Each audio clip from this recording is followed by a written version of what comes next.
Welcome back to another episode of Sorry for Rambling. As always, I'm Alex Kack, continuing my interview series with the third-party candidates running for the highest office in the United States. We are joined today by Alex Krupkin. Alex, thanks for being on the show. Thank you for having me. So let's jump into it. You are running for president. You filed to run for president. Why? Well, I mean, 2 years ago, I decided to actually announce and then register, but it was more like 4 years ago that it was pretty obvious to me that this two-party system just wasn't going to work. And I was just going to try to bring, kind of my perspective to it, try to bring a little bit of fun because it was so brutally contentious the last time there was an election.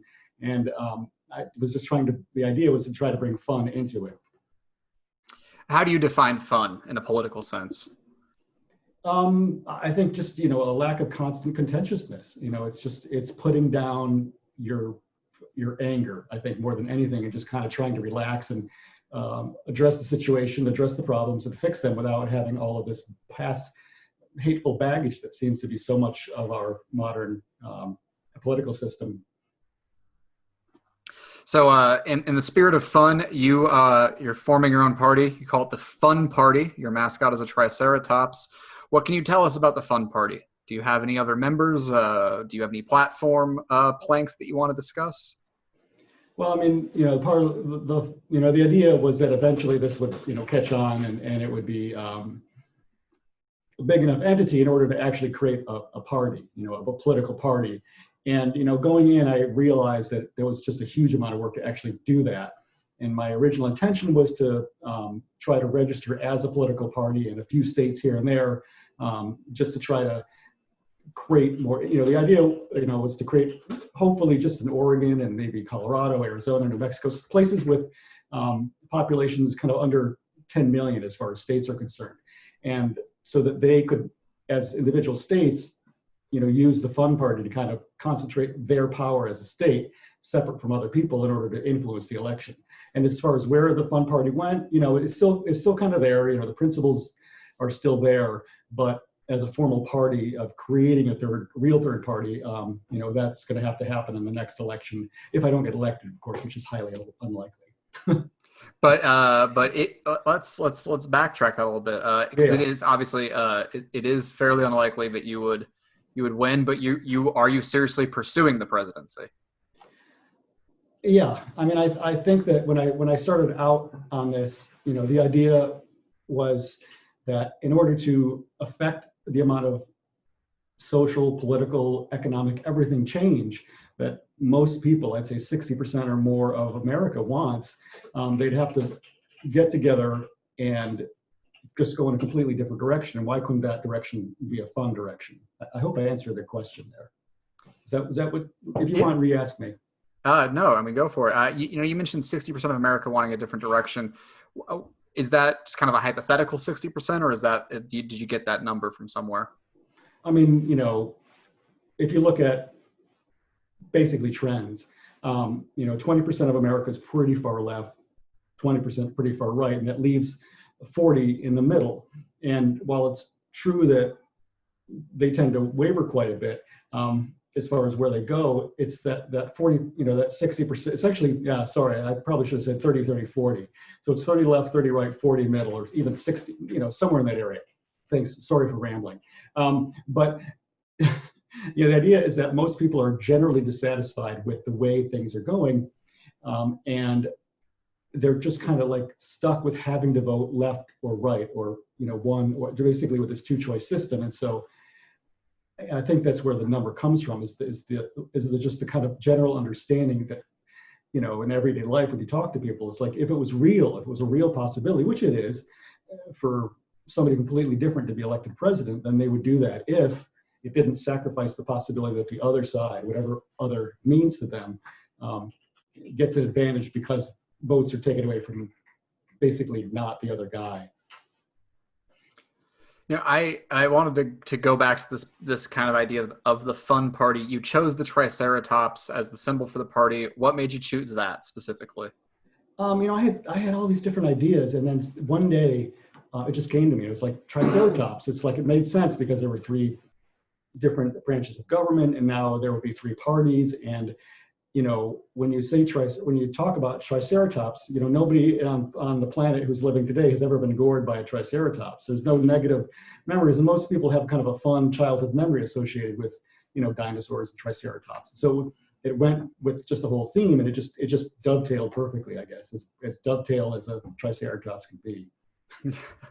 Dovetailed and dinosaurs is not necessarily two phrases that get put together too often. So I want to talk. Did you have any involvement in politics past this? Have you ever ran for office? Did you consider yourself an activist? No, none of those things. I think that's kind of what makes me like the everyman. Oh, look, I can do quotes. Is that I think most people try to just live their lives and use their economic and mental powers in order to ensure change in the world. And have I run for politics? No, I'm just not a political person. But I think that's a major advantage for running for president right now, is to not have all of the negative accoutrements that are associated with being a politician and having to climb your way into power and all the dirty dealing and stuff. I've had none of that, so I'm clean. I'm clean of any political feces, as it were, that might contaminate me. So I haven't even run for city council or anything. So no. If you lose this race, do you have any plans to look at lower offices? Do you think you'll ever run for office again? The only thing I'll probably do is just maybe next time, if highly likely that I don't become president, I'll go again in 2024. Just one more time probably. But the reality of the matter is that the reason that I went with going for president was because, again, it has the level of change. The level of change that needs to happen in America isn't this 1, 2, 1, 2. It's that you have to just jump, right? And so the idea was, if I run for a senator, everybody kind of loves their senators, and so running on those levels.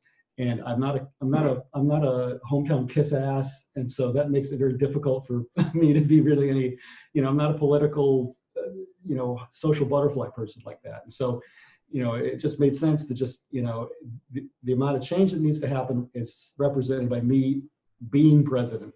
And so that's basically what I set my sights on. And I can't imagine having now run for president that anything would be even remotely satisfying. Let's say 1 in a million chance you won, and you won the 2020 election. You became president of the United States. It's a lot of responsibility. You're gonna, have literally to make life and death choices. You'll have to choose to end lives and take steps to try to avoid the loss of them. Is that something that you feel prepared to do? Yeah, absolutely. I mean, it constantly runs through my head. Like, used to be more ad nauseum than it is now, but every choice that you make, every plastic bag that you open, every made in China, everything that you do, has a life and death consequence, to some extent, and cumulatively over the whole population. But I think that I'm in a place where I can either make those decisions rationally, or more likely with the help of people who are really experts on the matters that need the decisions made on, then I would use their expertise. So yeah, I mean, I'm comfortable with that. What can you tell us about your background? What did you do before this? What do you do professionally? What's your family like? What do you do for fun? It's a job interview, Yeah, it's a job interview. Yeah. Well, as far as back 2 years ago, just kind of being the everyman kind of nobody was my qualifications. But now with this COVID thing going on, the fact that I have like 30 years of experience in molecular biology, doing research in all sorts of stuff in human health, animal health, environmental health, biowarfare, production in industrial production of chemical products. That's kind of like, I have a lot of diverse experience in the field of molecular biology, and so with a specifics on population biology. As far as for fun stuff, I do art stuff like these things on the wall back here. Those are masks that I made. All the glass is made by me. I was a glass artist for a while, and my wife and I, we did the little the circuits that they do, the shows where you try to sell your art and break even, and so after a number of years of kind of doing that with the intention of it maybe spreading into another source of income, I just do it now for fun, more or less. And the other thing I've been doing is learning electronics and also a bunch of other contractor potential related activities. It's fun to kind of figure this stuff out. Like, I don't really have good electronics experience, or for that matter, one of the things that I'm surprised at is I'm pretty good at laying tile. And so maybe if things get really crazy, I could be a tile contractor at some point, So that's kind of fun to me. It's doing things that don't require immediate fixing, but kind of a constant tinkering and problem solving is fun to me. And so making things like this and this, I didn't do the picture, but just kind of assembling things in a harmonious way, I think, is what I do for fun. There you go. You mentioned working in molecular biology. Is that your academic background? Do you hold degrees in that as a specialty? Yeah, I have a bachelor's in ecology and population biology and a master's, and that's from Oregon State University. Go Beavs, yay! And that's that degree is in forest genetics, but it's kind of a more was meant for a general molecular biology career is what I've gone into as the field has evolved. So I want to talk about a little bit more about your personal politics. Did you ever identify yourself before this as with either of the major parties, or as a liberal, as a conservative? Did you ever think of yourself in those terms? Well, I think I was until 2016 a lifelong Democrat. My dad was a Republican, but he was pretty much of a left-wing Republican, if there is such a thing. And my mom was always a Democrat. So I've always identified as a Democrat. Sadly, I have to be truthful with you. My first presidential vote was for Mondale. So up until 2016, I was a Democrat. And then, all the shenanigans and the corruption and the mismanagement and the lack of listening to 60% of your people, which is what I get to there, 60% of the people who were voting Democrat and ended up just getting shut out of the whole process. And so 40 or fewer percent controlled the way that it went. And so that's basically why I'm no longer a Democrat. And I decided to just bail. So yes, I was a Democrat, but I can't abide with them anymore in any way, shape, or form. Unless they make me Secretary of Commerce, then I'd be all right with it. Can I ask who you voted for in 2016? In the general election? Yeah, Jill Stein. I voted for Jill Stein. I mean, as a lady on a tractor, she was going to get stuff done. So, there was no way I was voting for Trump, and there was no way I was voting for Clinton. And it was like, if I don't vote, then that's kind of silly too. So I just went ahead and said, Jill Stein, maybe people will wake up and realize that we need to go away from left and right towards center. So I'm a centrist is another thing that I think that you might be asking me, but I consider myself extremely centrist. Like, I want the things that people want, like clean water, good food, good employment, safe work environment. I just want those things. And so to me, that's a very centrist thing. And I think most of my views as far as things that you consider left or right are moved towards that center. How would you propose achieving some of those things? You mentioned clean water, you mentioned safe work environments. What are actual policies that you would propose to try to address those issues?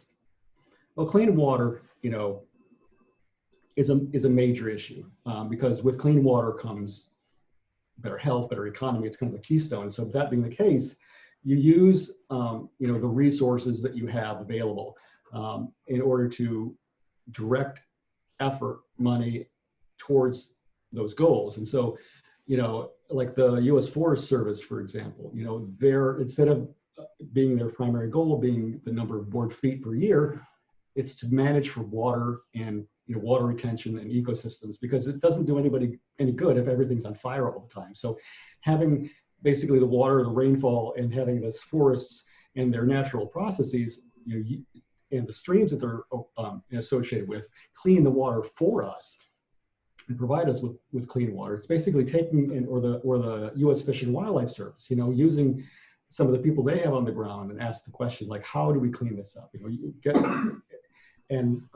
With NOAA, I could go on and on, but the basic idea is basically to take the people and the money that already is allocated within the government to push as far and as fast as possible towards creating technology that is good at cleaning up the water and provides jobs and manufacturing. And, it's basically just changing the direction that we look at to clean water, pouring a lot of money and resources. And I know that there's a lot of people in the government that would be happy to jump on this. Let's just say you work for the Treasury Department, on the IRS, but you're thinking, I could run a bunch of simulations on, which is the best fiber to clean up the water. There's all these people who have talent, but don't necessarily find themselves in the best position to help America as they might want to.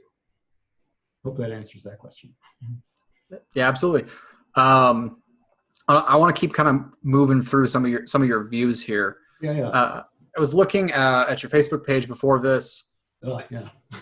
And it's very clear. I mean, you dislike Donald Trump, but it seems like there might be you might have some disagreements or issues with the Black Lives Matter movement as well. Would you say that that's correct? Yeah, I mean, the issue I have isn't necessarily what their view is. It's the way that they're going about trying to affect the change, which is through these protests. And, we're in the middle of a very serious pandemic that is especially deleterious on Latinx and African-American populations. And I constantly see people screaming and yelling without masks on. There are people with masks around them, but when they want to talk, that comes down. And it's this sort of kind of behavior, this kind of casual disregard for the reality of biology that's around them that I find disturbing. And that's the problem that I have with the Black Lives Matter movement, is that I think they're better served. And I know people love to get out and protest and be social and pretend like they're actually helping, and then they get together and have drinks and talk about how they're pretending to actually help. But in this particular case, I think it's more important that brain power trumps, as it were, all of the kind of the physical intimidation that they're trying to use to affect change, which just kind of doesn't work.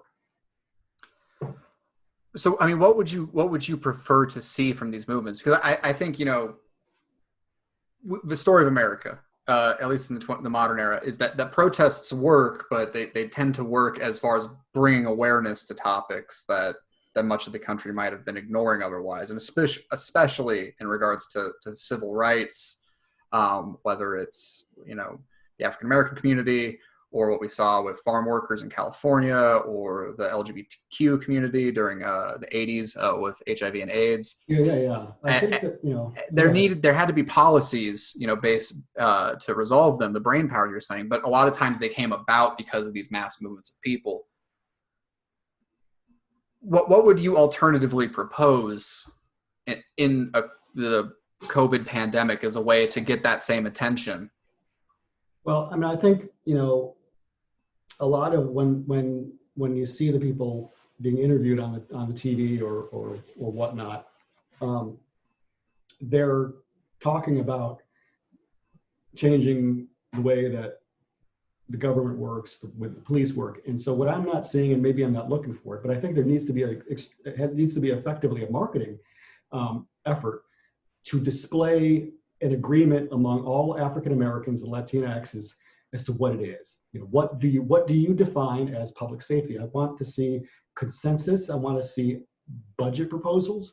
I want to see people working together and saying, all right, well, let's just say that we cut the New York City police budget in half, okay? Half. What do you use that money for, and how do you propose it to be as or more effective than the way that the police use it? And so that's kind of what I want, is I want proof in the pudding. I don't want people just saying, this is what I want, you do it, you do it, you do it. I want the responsibility for making Black Lives Matter to fall in the hands of the people who want to see a change. And you know, I live near Portland, not really that near, like an hour and a half, or usually when I drive. But you know, it's those protests ultimately allow you to fall and become pawns. You know, what's happening in Louisville with people and guns, and the guy in Austin being shot with guns, and then there's Portland issues with guns, and it escalates. This is going to escalate and escalate. And so, you know, it's out of hand right now. The first few weeks of the Black Lives Matter after George Floyd, absolutely, I'm totally for that. But that was kind of it. And then it should have moved online. I think that's the thing, is that there's not enough effort online. There needs to be, you know, ads on TV directing people towards, you know, Black Lives Matters.Atlanta. You know, whatever it is, showing people that they are mentally working on what it is that they want changed as well. I think that's important.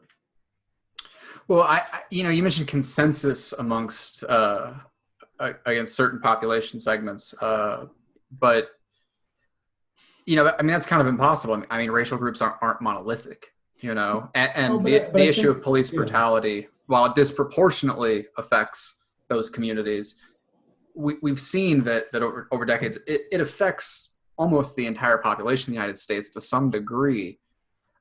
So is it a matter of a single policy that everyone agrees on, or is it simply that the people are crying out for, we need to do something?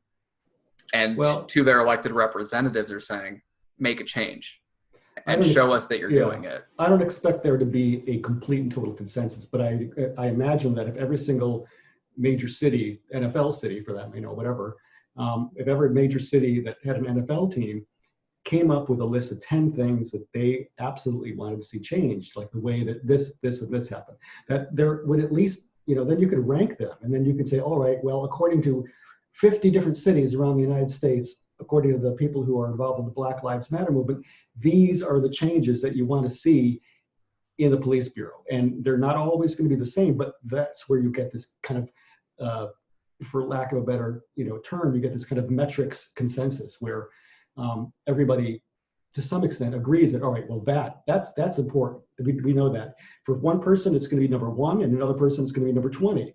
But at some point, you get this core of actions that need to be taken in the eyes of everybody. And I think, you know, that's where that's what I'm talking about, is that not everybody's going to agree on one document, just like I'm sure the Declaration of Independence wasn't agreed on by everybody. But the idea is that at least you're moving in a direction where everybody says, yes, this is important, at least a little bit to us. I know it's more important to other people, but at least you're including us to some extent. So I think that that's what I mean by consensus, is that you get this ball of concepts and ideas and plans of action and budgets for plans of action that are clearly defined, and we can measure whether they work or not. Like, you know, public safety is really important, and how you define public safety is going to be different for a lot of people, right? And so how you use half of New York City or half of a budget for the police department differently to affect your community, so that it gives a better value, so that there's, you know, so that situations do not escalate to the point where Black people are shot by white cops, okay?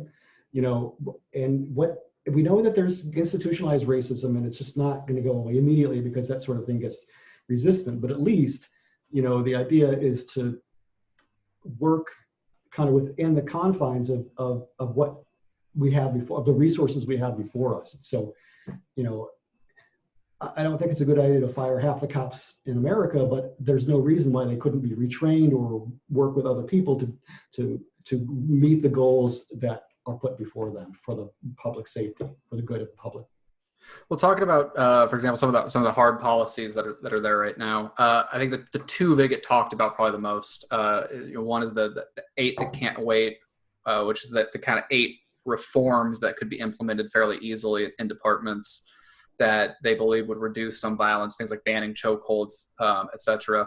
And the other option, or the other big option discussed, is defunding the police, kind of cutting back police budgets, partially to kind of demilitarize them and take away, you know, police departments owning military grade weapons, but also basically removing police from certain crisis response situations and taking that funding and putting it into usually healthcare or social services based things. Yeah, I mean, I'm fine with that. Do you prefer one of those approaches? Well, like I said, I think that what you have to realize is the police are extremely important to the public safety in general.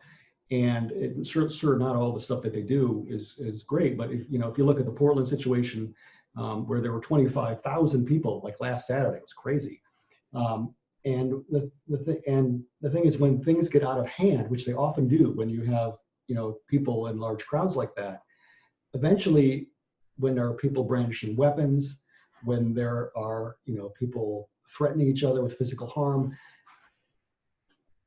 the police come in and help. And in those situations, I am totally and completely willing to see a different sort of response to it, like people just armed with tasers or knockout gas or something like that. Basically, where nothing could be escalated to the point of being fatal. I'm fine with those ideas. It's just that they kind of have to work, because ultimately, one of the things that the police deal with more than anything is domestic violence. And so, putting money in to reduce domestic violence would be great, or to, deal with it in a different way would be fantastic. We don't always need to have the police dealing with it, but at the moment, they're the best resource because, that's just what we have. So yeah, I think maybe specifically in the case of domestic violence, I'd be willing to put a lot of money into alternative methods. But some guy breaks into your house with a gun, and you live in California or New York where you're not supposed to have a registered firearm, then who are you going to call? That you need the police in emergency situations in the same way that you need the EMTs and the fire department. There's a certain element of the police departments which absolutely has to be there. Sure, it could exist in a different structure, under new management, as it were, but it has to be there. Well, I think that gets to the kind of the point of that defunding the police idea narrative, which is that, I don't think there's not many people in the U.S. who are saying we shouldn't have cops respond to violent crimes. But, a lot of these altercations that result in death tend to stem from things where maybe the police shouldn't have been the responder. Maybe it should have been an EMT or a different healthcare professional. And we're seeing more and more of that for these kind of nonviolent interactions. I mean, we saw that right here where I live in Tucson. We're an 8 can't wait city. We're one of 2 that have most of those, 2 cities in the U.S. that have most of those reforms already implemented. We still had 2 deaths recently in custody here, and the more high profile of the 2 was the man was having a medical issue. He was having a psychotic break. Mm-hmm. He wasn't acting out or being violent. He was just in his front yard. They put him in a spit hood, which is illegal in most areas, and he suffocated to death. Oh, okay. Now that's not how, if that man was in a hospital environment, that's not how he would have been restrained, for example. No, I mean, getting to the root cause of all of these issues, and addressing those systemic errors within our public systems is going to take years and years and years. It's not something that's going to switch overnight, unless people really wanted to. Unless they elect me, then it could switch overnight. But more realistically, in order to stop abuse in the home, violence against women, generally, men want to feel good about themselves. They need good jobs. They need a good economy. And so, really, the vast majority, I think, of the problems that you see that the police have to deal with are economic based. Ultimately, people who have more money, do more stuff, or they'll drink less, and getting to these different problems. I think really the economy, it's the economy, stupid. If you remember from so many years ago. Once upon a time in another life, it feels like now. Yeah. Hey, I want to address, if you were elected, you mentioned going through major cities and getting, leaders in those areas to redress these issues, or leaders of these movements. Is that similar to how you would approach other issues as well? Do you see yourself being a political leader who would commission lots of committees to be made to investigate problems or to kind of crowdsource policy proposals, or are there certain things where you really want to kind of, you have an idea, you think it's the right way to go? No, I think the crowdsourced model is very apt. There's certain things that I'm going to want control over. COVID, I'm taking care of that because I have the background for it, and that's one of the things I'm going to take care of, and that's a really important thing. Things like clean water, that's another thing that I'm going to work on. But as far as like a lot of the important social issues, a lot of that gets delegated anyway. As far as foreign policy, a lot of this stuff's going to be on a case-by-case basis. But most of the time, the framework of government in America is there. The competency of American people within the government to serve the American people is there. And I think that we just need the motivation and kind of a slightly different reward system for making the government work better for America than it currently is. I think people are motivated to do that if they're allowed to do it in a way that makes them happy. I want to touch on coronavirus. How would an Alex Krupkin administration respond to the COVID-19 pandemic? What is your crisis response plan? Well, everybody, in America, stay home for a month. That's it. Maybe a month, maybe two. The thing is, 1 month, it might be a little bit more than needs to be fixed. The reality is 3 weeks if everybody in America, everybody, stayed home for 3 weeks, except for like super critical people who are super careful, they'd be gone. That would literally be the end of it, if like 3 weeks or a month. And so, you and I both know that you can't make people do what they don't want to do if they don't want to do it. If there's a politicalization of this, then there's an issue. But everybody gets a month off starting in January. The January 20th or 19th or 20th is the inauguration, and then starting in February, everybody gets February off. I know it's the shortest month, I'm sorry, but you get February off.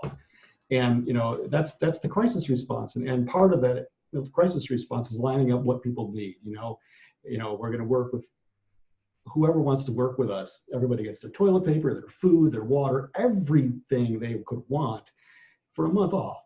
Free beer, free weed, sure. You keep yourself entertained. Free toys for the kids. Eco toys, of course, 100% compostable. But basically, we need to just boom, a month off, and then during that month we can relax and we can think about where it is that America wants. And then as long as we are statistically satisfied that those 3 weeks have served us to basically destroy the first wave. We haven't even gotten past the first wave. So if we can get past the first wave with a month off, then I think we'll be far better prepared to deal with any little pop-ups or flare-ups that happen for a second wave. But that's the first thing, is everybody gets a month off, period. You're talking about providing kind of basic necessities, but people have bills to pay, obviously, still too. What would you ascribe to try to take care of rent and mortgage, people's car payments, people's personal debts, et cetera? How would you address that directly? Well, that month off, basically it's on us. It's on America. It's on the future happiness of America, is that whatever the bill is, we'll take care of it.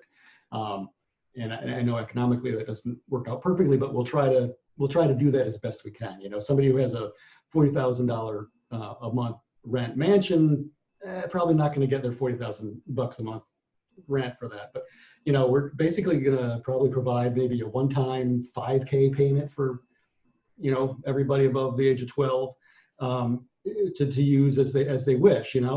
And the thing is, you're talking about jobs and all this other stuff, and the economy and debt.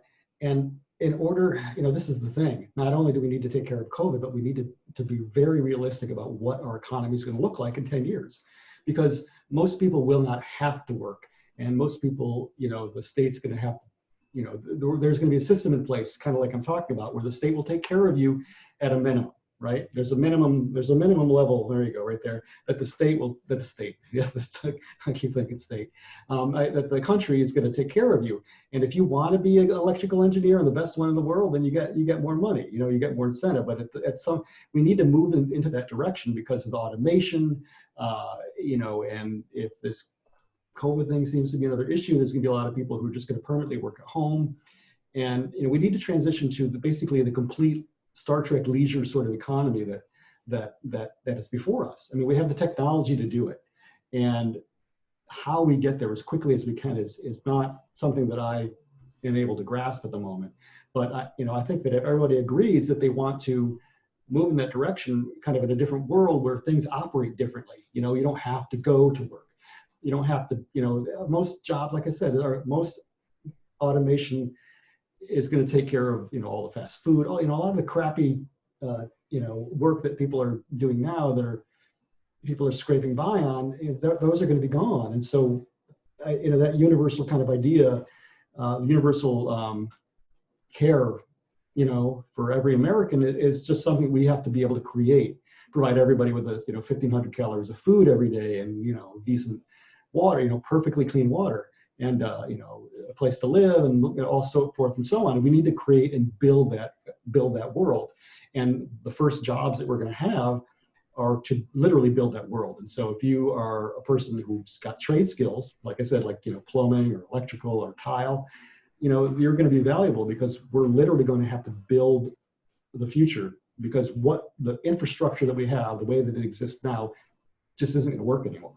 Okay, it's just not. So, did I answer your question, or did I forgive me for rambling?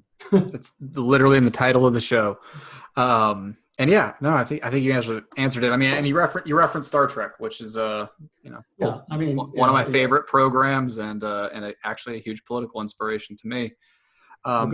We are getting towards the end of the program, and I like to wrap these up by asking people kind of the same question when they come on, which is what is your central message? What is the thing that you're trying to convey to other people, and what's most important to you to get out there?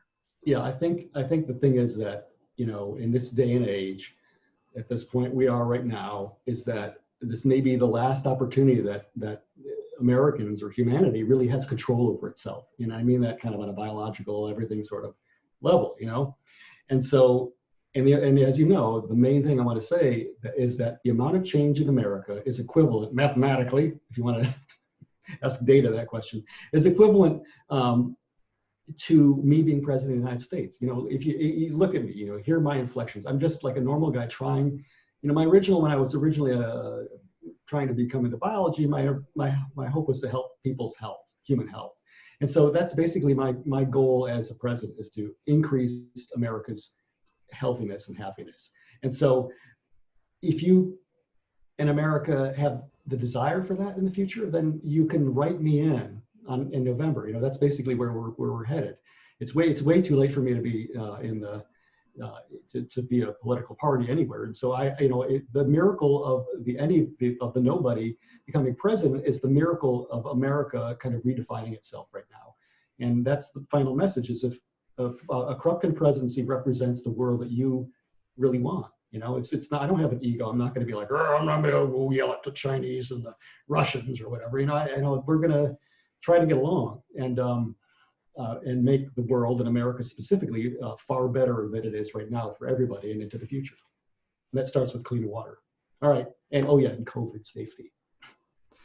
All right. That was Alex Krupkin, independent candidate for president of the United States. This is Sorry for Rambling. Thank you so much for joining us, Alex. Oh yeah, I'm going to give you just two more things here. You ready?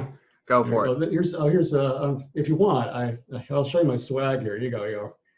I have some bottle openers. They're fun.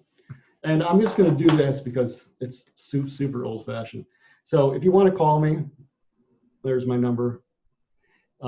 Is it backwards on my TV? I don't know why. I can read it clear over here. For those of you who are listening, the number is. I'll put it up one more time. Oh yeah, it's my nobody's gonna. Yeah, if you want, give me send me a text or whatever. The number 554. I'll just read. I'll just. There you go. Yeah, you read it. Yeah. All right. It's that's the camera's having some issues here. All right. 541-250-1624. Make Verizon. Actually pay, or make the Verizon that I pay so much for actually worth it, because anyway, yeah, I could go on. I could ramble for like a whole hour about this phone. Anyway, thank you very much, Alex. Yeah, if you want to be vice president, give me a call. I'm still too much responsibility for me. Yeah, well, but the thing is, I think you'd be okay at it. I think that you just understanding that the world needs to move forward and having the wave of people's desires push you in the direction that you probably naturally want to go anyway, which of course will be Vulcan. Live long and prosper. Goodbye. All right. One more time, Alex Krupkin for U.S. President. This is Sorry for Rambling. I'm Alex Kack, and we will see you next time.